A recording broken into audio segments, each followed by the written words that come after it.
We left. Here we are again. It's going to be a short little pod. I had to get this out there. Cato study.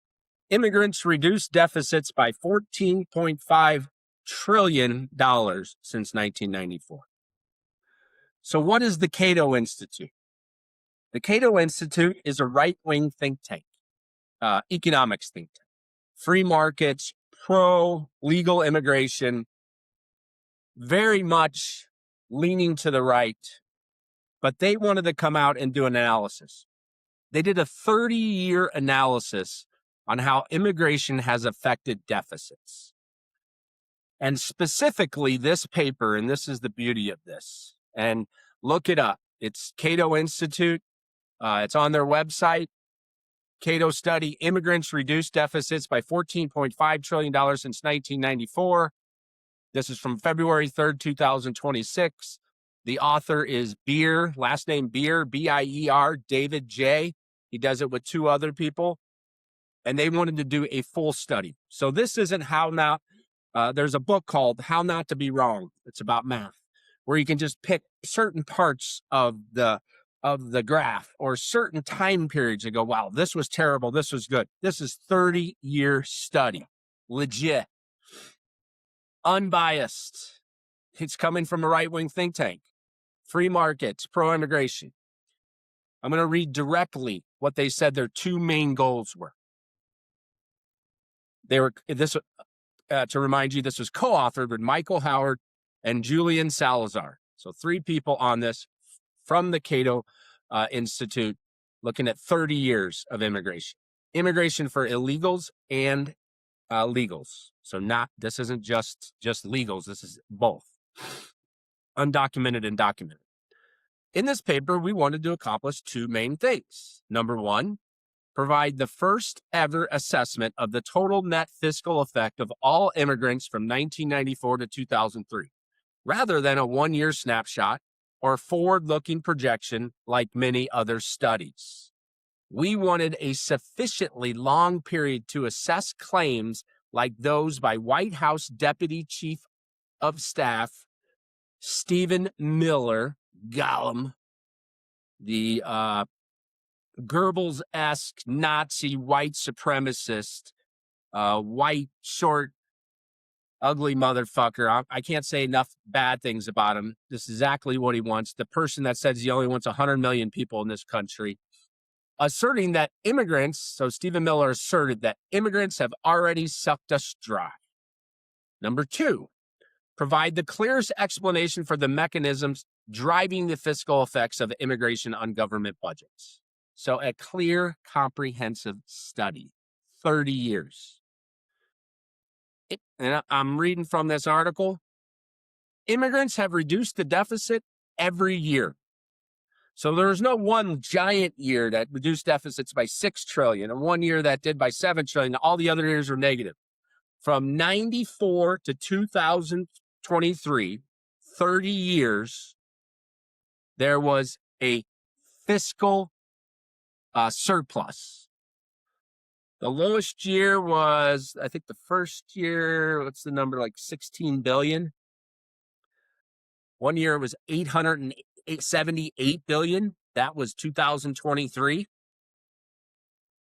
So every year, 14.6 trillion divided by 30, right, is almost $500 billion of surplus deficit reduction by immigrants, illegal and non-illegal, documented and undocumented. The fiscal surplus from all immigrants from 94 to 2023 was 14.5 trillion, compared with a deficit of 48 trillion without immigrants. So our budget deficit now in total is 39 trillion. It would be 48 plus 39. Let's just say 80 trillion. Instead, it's 39. That means that immigrants cut deficits by nearly a third in real terms over the last 3 decades. So the orange-ass clown and Stephen Miller, the fucking Gestapo, SS, all the Nazi equations work for this guy because his line of thinking, his quotes, his propaganda line up with it. We use Nazis too much. With Stephen Miller, you can't use it enough. The guy's a fucking clown. He follows a clown. and he's a fucking white supremacist. Why the average person? So what it goes into here is, how can immigrants be so fiscally beneficial when the country is overall is running such extreme deficits? The answer is that a big part of the U.S. budget is pure public goods, primarily the military and interest payments, meaning on past debt accrued before the immigrants came, which don't scale with population growth. They don't scale, they're just there. These are essentially fixed costs or sunk obligations, whether immigrants come or not. Immigrants pay more taxes, receive fewer benefits. So again, this is in contrast that everything that's coming out of Trump's mouth, MAGA's mouth, Stephen Miller's mouth, in stark contrast from their right-wing economic think tank. This isn't George Soros backed. This is Koch brothers backed. If you don't know who the Koch brothers are, they're Americans for Prosperity. They are the hegemonists on the right, conservatives who don't back Trump, but back Trump. Okay. Immigrants pay more in taxes than the average person. This is counterintuitive because they have lower hourly wages. But because they work at much higher rates, they end up with higher per capita incomes and pay more in taxes than their share of the population predicts, because they work so much more, so much harder. Thus, immigrants have been better at generating revenue for the government than the average person. So now we're comparing immigrants just to the average person. But we demonize them because they're taking all those fucking jobs away. Are their tax revenues overwhelmed by the costs they impose? No. Immigrants cost less per capita than the average for the U.S. population. A reminder, this is a 30-year study. In terms of budget surplus or reducing the deficit, every year was a plus. There's some bigger years, but every year was a plus. So it was consistent.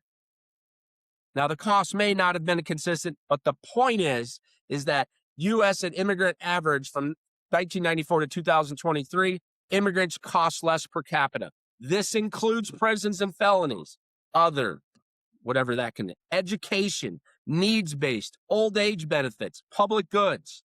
They're still less than the average person, including prisons and felonies. Those evil brown people. Immigrants cost less as retirees. First, the savings on old age benefits are not because immigrants are significantly less likely to retire. Instead, it is because they are far less likely to receive a government pension, since they were less likely to have government jobs and thus less likely to receive expensive government pensions. The main reason, though, is that they were simply barred from applying for Social Security and Medicare. So it isn't just government jobs, it's Social Security and Medicare. So they pay in, they work their ass off, they cost less to imprison or felonies, they reduce the deficit, and then they don't even take their Social Security and Medicare. But what we're going to do is we're going to ship all these motherfuckers to the gulag in El Salvador because they're so bad, according to Stephen Miller. Immigrants cost schools less. The immigrants arrive in the United States at the average age of 25, which means they don't go to school. Even though they are more costly when in school due to bilingual education needs, they're much less costly overall because they are so much less likely to be in school. So they don't cost more for school. The kids they have in school cost more, but of course the parents are working who never went through the system, so they didn't pay for it. Again, this is the free ride, in a way, why you have good immigration.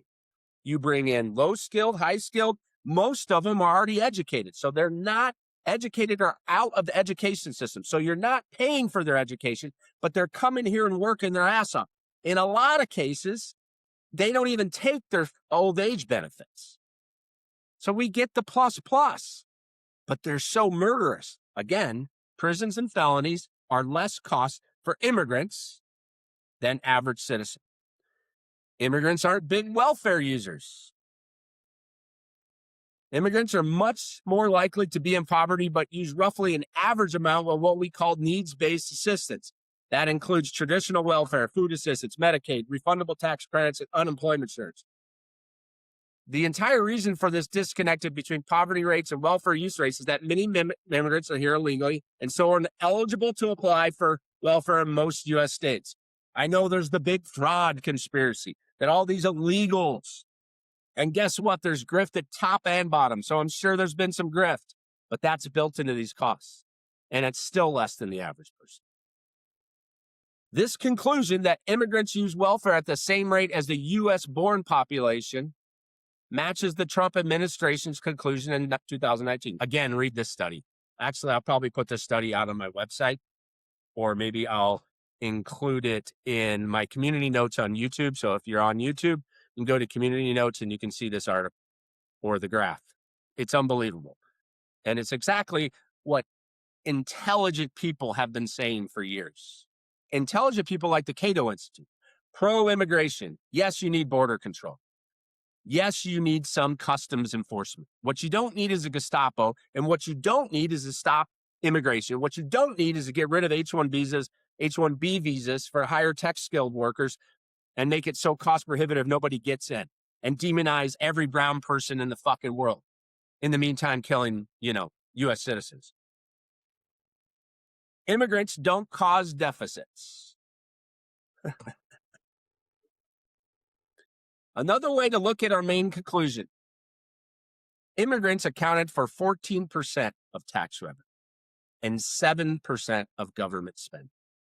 Even if the government had not spent a dollar on immigrants, while somehow still getting all their tax revenue, the U.S. government at all levels would still have run a $20 trillion deficit. Immigrants are not to blame for government deficits.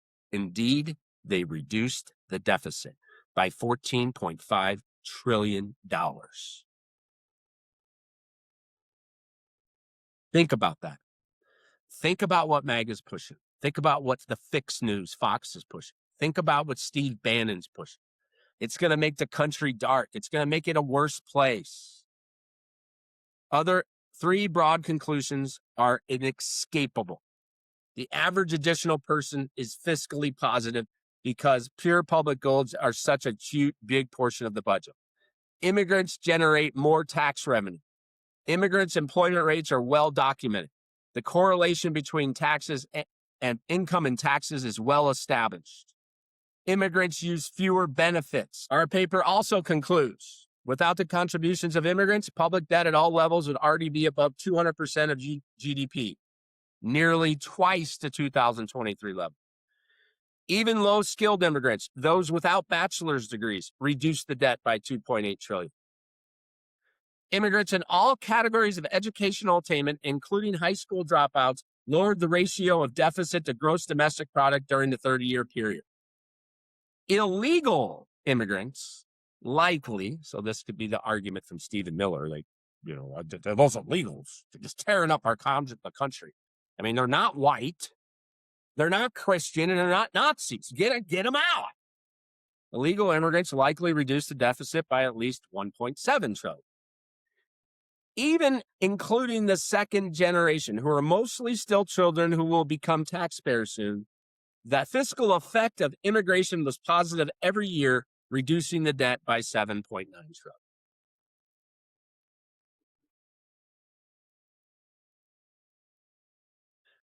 Lastly, I'm going to read the whole thing here. And again, get this. I mean, this is a panacea.